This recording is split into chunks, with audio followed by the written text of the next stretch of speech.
ओम शांति। 4 दिसंबर 2025 बाबा का साकार मुरली। मीठे बच्चे, तुम्हें अभी बाप द्वारा दिव्य दृष्टि मिली है। उस दिव्य दृष्टि से ही तुम आत्मा और परमात्मा को देख सकते हो। प्रश्न: ड्रामा के किस राज्य समझने वाले कौन सी राय किसी को भी नहीं देंगे? उत्तर: जो समझते हैं कि ड्रामा में जो कुछ पार्ट हो गया वह फिर से एक्यूरेट रिपीट होगा, वह कभी किसी को भक्ति छोड़ने की राय नहीं देंगे। जब उनकी बुद्धि में ज्ञान अच्छी रीति बैठ जाएगा, समझेंगे हम आत्मा हैं, हमें बेहद की बाप से वर्षा लेना है। जब बेहद बाप की पहचान हो जाएगी तो हद की बातों स्वतः खत्म हो जाएगी। ओम शांति। अपनी आत्मा के स्वधर्म में बैठे हो। रूहानी बाप रूहानी बच्चों से पूछते हैं, क्योंकि यह तो बच्चे जानते हैं एक ही बेहद का बाप है जिसको रूह कहते हैं। सिर्फ उनको सुप्रीम कहा जाता है। सुप्रीम रूह या परमात्मा कहते हैं। परमात्मा है जरूर, ऐसे नहीं कहेंगे कि परमात्मा है ही नहीं। परम आत्मा माना परमात्मा, यह भी समझाया गया है। मूंझना नहीं चाहिए, क्योंकि 5000 वर्ष पहले भी यह ज्ञान तुमने सुना था। आत्मा ही सुनती है ना। आत्मा बहुत छोटी सूक्ष्म है, इतना है जो इन आँखों से देखा नहीं जाता। ऐसे कोई मनुष्य नहीं होगा जिसने आत्मा को इन आँखों से देखा होगा। देखने में आती है, परंतु दिव्य दृष्टि से, सो भी ड्रामा प्लान अनुसार। अच्छा समझो, कोई को आत्मा का साक्षात्कार होता है, जैसे और चीज देखने में आती है, मार्ग में भी कुछ साक्षात्कार होता है, तो इन आँखों से ही वह दिव्य दृष्टि मिलती है जिससे चैतन्य में देखते हैं। आत्मा को ज्ञान चक्षु मिलती है जिससे देख सकते हैं, परंतु ध्यान में, भक्ति मार्ग में बहुत भक्ति करते हैं तब साक्षात्कार होता है। जैसे मीरा को साक्षात्कार हुआ, डांस करती थी, बैकुंठ तो था नहीं, 500-600 वर्ष हुआ होगा, उस समय बैकुंठ था। थोड़े ही जो पाठ हो गया है वह दिव्य दृष्टि से देखा गया है। जब बहुत भक्ति करते करते एकदम भविष्यमय हो जाते हैं तब दीदार होता है, परंतु उनसे मुक्ति नहीं मिलती।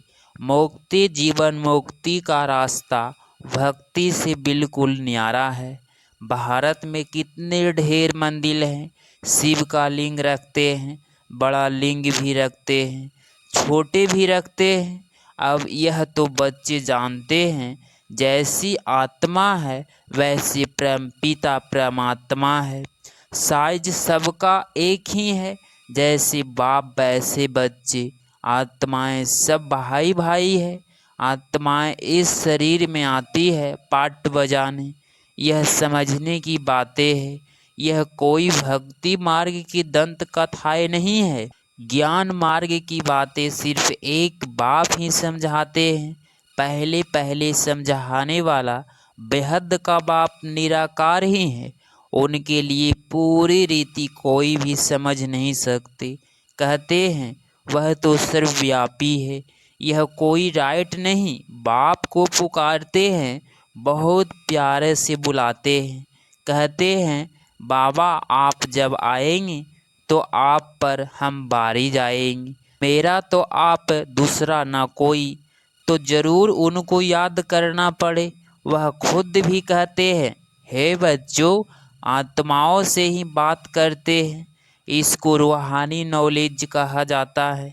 गाया भी जाता है, आत्मा और परमात्मा अलग रही बहुकाल। यह भी हिसाब बताया गया है। बहुत काल से तुम आत्माएं अलग रहती हो, जो ही फिर इस समय बाप के पास आई हो, फिर से अपना राजयोग सीखने। यह टीचर सर्वेंट है। टीचर हमेशा ओबीडिएंट सर्वेंट होते हैं। बाप भी कहते हैं, हम तो सब बच्चों का सर्वेंट हूँ, तुम कितना हुजूर से बुलाते हो। हे पतित पावन, आकर हमको पावन बनाओ। सब है भक्तियाँ कहते हैं, हे भगवान आओ, हमको फिर से पावन बनाओ। पावन दुनिया स्वर्ग को, पतित दुनिया नरक को कहा जाता है। यह सब समझने की बातें हैं।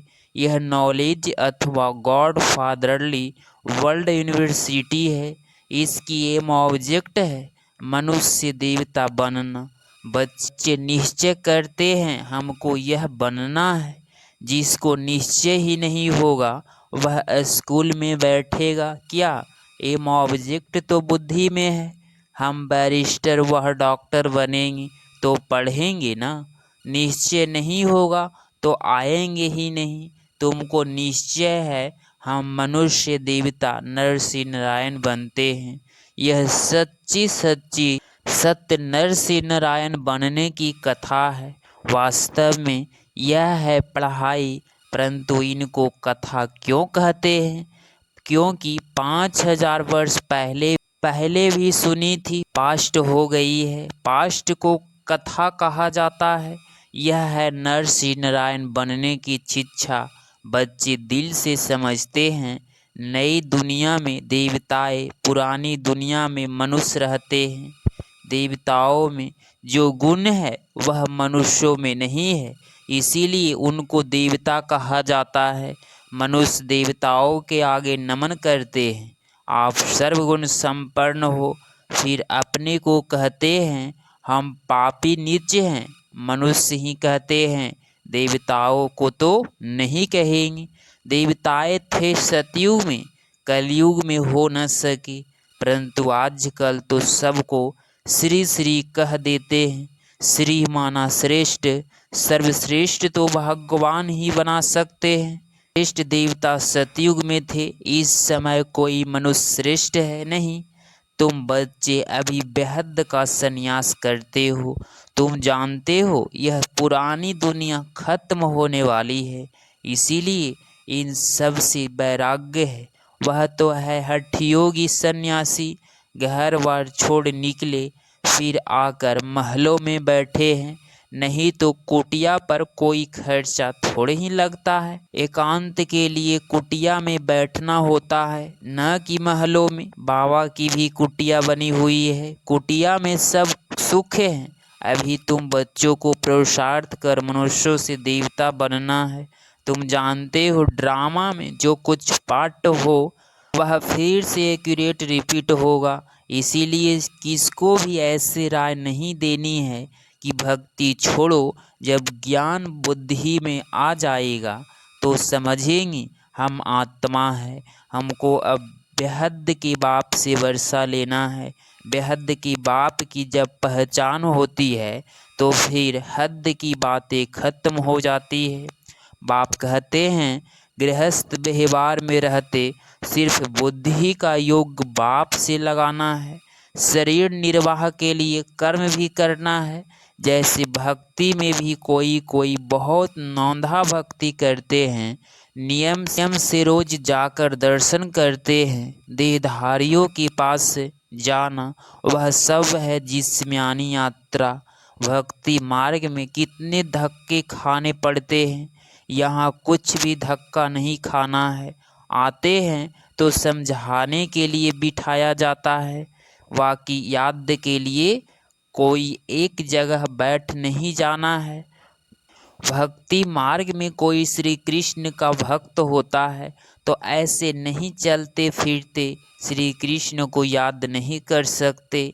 इसीलिए जो पढ़े लिखे मनुष्य होते हैं कहते हैं श्री कृष्ण का चित्र घर में रखा है, फिर तुम मंदिरों में क्यों जाते हो? श्री कृष्ण के चित्रों की पूजा तुम कहाँ भी करो। अच्छा, चित्र ना रखो, याद करते रहो। एक बार चीज देखी तो फिर वह याद रहती है। तुमको भी यही कहते हैं शिव बाबा को तुम घर बैठे याद नहीं कर सकते हो। यह तो है नई बात, शिव बाबा को कोई भी जानते नहीं, नाम रूप देश काल को जानते ही नहीं। कह देते सर्वव्यापी है। आत्मा को परमात्मा तो नहीं कहा जाता है, आत्मा को बाप की याद आती है, परंतु बाप को जानते नहीं तो समझना पड़े 7 रोज। फिर रोजगारी पॉइंट्स भी समझाई जाती है। बाप ज्ञान का सागर है ना, कितने समय से सुनते आए हो, क्योंकि नॉलेज है ना, समझते हो। हमको मनुष्य देवता बनने की नॉलेज मिलती है। बाप कहते हैं तुमको नई नई गुहे बातें सुनाते हैं, मुरली तुमको नहीं मिलती है तो तुम कितना चिल्लाते हो। बाप कहते हैं तुम बाप को याद करो, मुरली पढ़ते हो फिर भी भूल जाते हो। पहले पहले तो यह याद करना है मैं आत्मा हूँ, इतनी छोटी बिंदी हूँ, आत्मा को भी जानना है। कहते हैं इनकी आत्मा निकल दूसरे में प्रवेश किया। हम आत्मा ही जन्म लेते लेते अपतित अपवित्र बने हैं। पहले तुम पवित्र गृहस्थ धर्म के थे, लक्ष्मी नारायण दोनों पवित्र थे, फिर दोनों ही अपवित्र बने। फिर दोनों पवित्र होते हैं तो क्या अपवित्र से पवित्र बने या पवित्र जन्म लिया? बाप बैठ समझाते हैं कैसे तुम पवित्र थे, फिर वाम मार्ग में जाने से अपवित्र बने हो। पुजारी को अपवित्र, पूज्य को पवित्र कहेंगे। सारे वर्ल्ड की हिस्ट्री ज्योग्राफी तुम्हारे बुद्धि में है। कौन कौन राज्य करते थे, कैसे उन्हों के राज्य मिला, यह तुम जानते हो और कोई नहीं जो जानता हो। तुम्हारे पास भी आ गई यह नॉलेज। रचता और रचना के आदि मध्य अंत की नहीं थी। गोया नास्तिक थे, नहीं जानते थे नास्तिक बनने से कितना दुखी बन जाते हैं। अब तुम यहाँ आए हो यह देवता बनने, वहाँ कितने सुख होंगे। दैवी गुण भी यहाँ धारण करने हैं।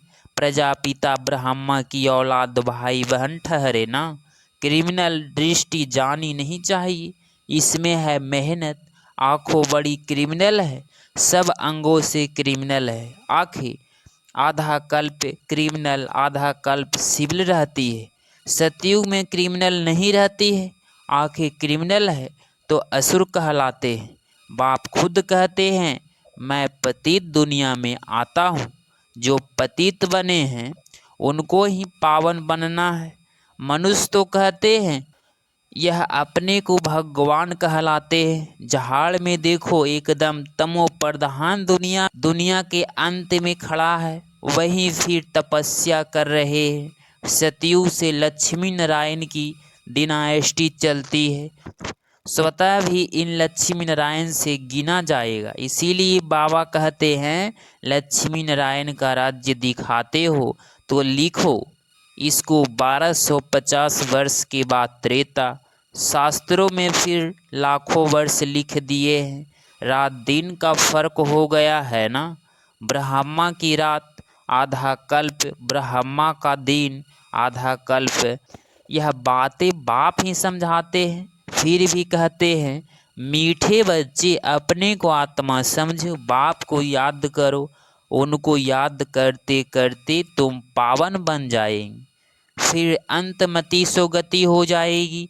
बाबा ऐसे नहीं कहते यहाँ बैठ जाओ। सर्विसेबल बच्चों को तो बिठाएंगे नहीं, सेंटर्स म्यूजियम आदि खेलते रहते हैं। कितने को निमंत्रण बांटते हैं आकर गॉडली वर्थ राइट विश्व की बादशाही लो। तुम बाप के बच्चे हो, बाप है स्वर्ग का रचयिता, तो तुमको भी स्वर्ग का वर्षा होना चाहिए। बाप कहते हैं मैं एक ही बार स्वर्ग की स्थापना करने आता हूँ। एक ही दुनिया है जिनका चक्र फिरता रहता है। मनुष्यों की तो अनेक मतें अनेक बातें हैं, मत मतांतर कितने हैं। इसको कहा जाता है अवैध मत। जहाड़ कितना बड़ा है, कितनी टाल टालियाँ निकलती है, कितने धर्म फैले रहते हैं। पहले तो एक मत एक राज्य था, सारे विश्व पर इनका राज्य था। यह भी अभी तुमको मालूम पड़ा है। हम ही सारे विश्व के मालिक थे। फिर 84 जन्म भोग कंगाल बने हैं। अभी तुम काल पर जीत पाते हो। वहाँ कभी अकाले मृत्यु होता नहीं। यहाँ तो देखो बैठे बैठे अकाले मृत्यु होती रहती है। चारों तरफ मौत ही मौत है। वहाँ ऐसे नहीं होता। पूरी एज लाइफ चलती है। भारत में प्योरिटी पीस प्रॉपर्टी थी। 150 वर्ष एवरेज आयु थी। अभी कितनी आयु रहती है? ईश्वर ने तुमको योग सिखाया तो तुमको योगेश्वर कहते हैं। वहाँ थोड़े ही कहेंगे इस समय तुम योगेश्वर हो। तुमको ईश्वर राजयोग सिखा रहे हैं। फिर राज्य राजेश्वर बनना है। अभी ज्ञानेश्वर हो, फिर राजेश्वर यथार्थ राजाओं का राजा बनेंगे। अच्छा, मीठे मीठे सिकिलधे बच्चों प्रति मात पिता बाप दादा का याद प्यार और गुड मॉर्निंग। रूहानी बाप की रूहानी बच्चों को नमस्ते नमस्ते। धारणा के लिए मुख्य सार पॉइंट नंबर फर्स्ट, आँखों को सिविल बनाने की मेहनत करनी है। बुद्धि में सदा रहे हम प्रजापिता ब्रह्मा के बच्चे भाई बहन हैं। क्रिमिनल दृष्टि रख नहीं सकते। पॉइंट नंबर 2, शरीर निर्वाह अर्थ कर्म करते बुद्धि का योग एक बाप से लगाना है। हद की सब बातें छोड़ बेहद के बाप को याद करना है। बेहद के सन्यासी बनना है। 4 दिसंबर 2025 का वरदान।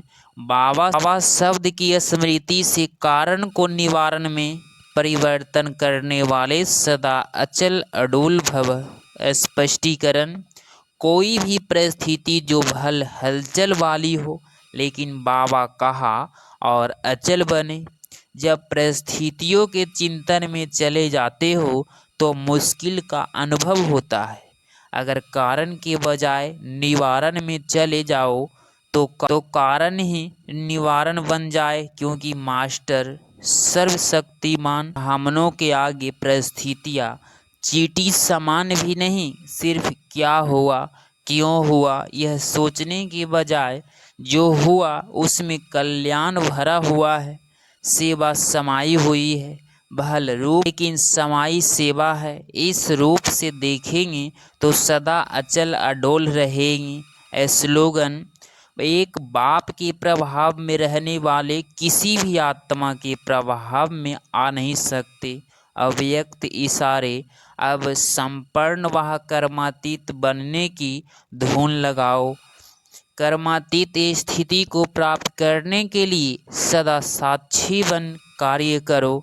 साक्षी यथार्थ सदा न्यारी और प्यारे स्थिति में रह कर्म करने वाली अलौकिक आत्मा हूँ। अलौकिक जीवन श्रेष्ठ जीवन वाली आत्मा हूँ।